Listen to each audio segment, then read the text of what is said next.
This video is the first in a series of videos where I'll be discussing various themes and symbols that reoccur in traditional cultures. If you need any explanation on what traditional culture means, just look at my video, Introduction to Traditionalism. It doesn't just mean old, it has a very specific meaning. Anyhow, let's start the video. The tree.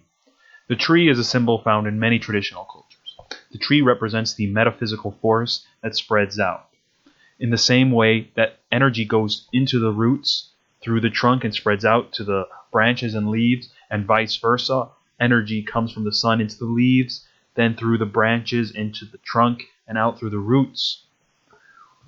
The tree is associated with the immortal and the mortal, the supernatural, the divine, and the destructive.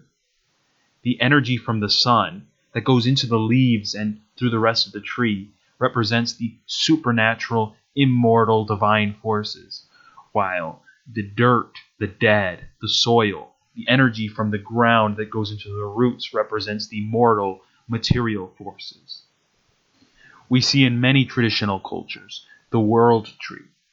It is a tree that connects the higher planes, the immortal, the supernatural, the divine, and the lower planes, the dead, the mortal, the destroyed. In this way, the tree trunk represents humanity. In the biblical myth of the fall of Adam, we see that the tree grows fruit from its branches that hold divine knowledge. It is important to note that this fruit grows from the branches of the tree, which are associated with the top and the divine. This actually leads to a common Gnostic argument against the Father, the King, the Creator, that if the Father wishes to deprive his creation of divine knowledge, then he must not be benevolent. However, an individual, no matter what his place in his societal, familial, or spiritual hierarchies, is still under the divine as a mortal. And so the idea that the Creator must give his divine knowledge to his creation is an egalitarian and anti-traditional idea. In fact, under the divine, we are all servants. We are all at the bottom of any caste system. But after gaining divine knowledge, we often try to impose this divine action of inequality and hierarchy upon each other in order that we can further ascend to be more like God. Julius Evola mentions that in the Vedas and Upanishads, we find the world tree inverted, quote unquote, to suggest that the power comes from the heights. As I've mentioned before, I'd argue that this is the normal version of the tree. The tree drips nectar, the nectar of immortality, soma or amrita, and whoever sips it is inspired by a vision of the infinite. This is quite reminiscent of the idea found in the biblical story, where fruit from the branches gives divine knowledge. A vision of the infinite, I would say, is divine knowledge. In Germanic cosmology, Midgard, the realm of man, exists at the base of the tree, or somewhere along the trunk depending on your recreation.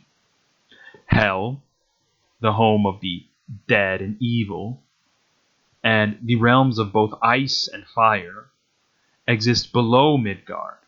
It's important to remember that the realms of ice and fire, Niflheim, and the realm of fire, which escapes me at this moment, were necessary to create life.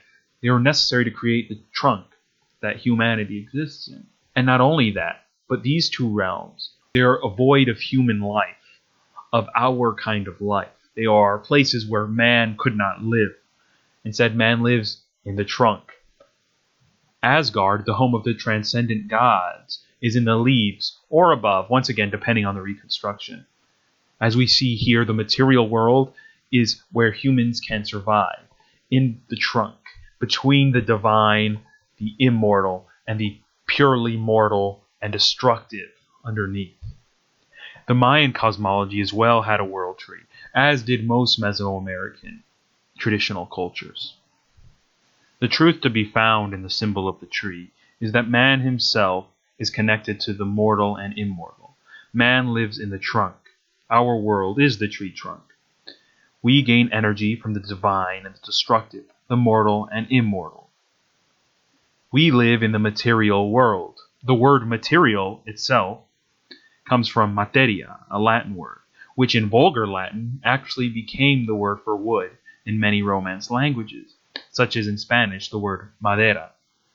The mortal world and the immortal world are the two places that are divided by man's rightful place, below the leaves and above the roots, resting on the trunk, as Buddha himself did when he was discovering true knowledge and enlightenment.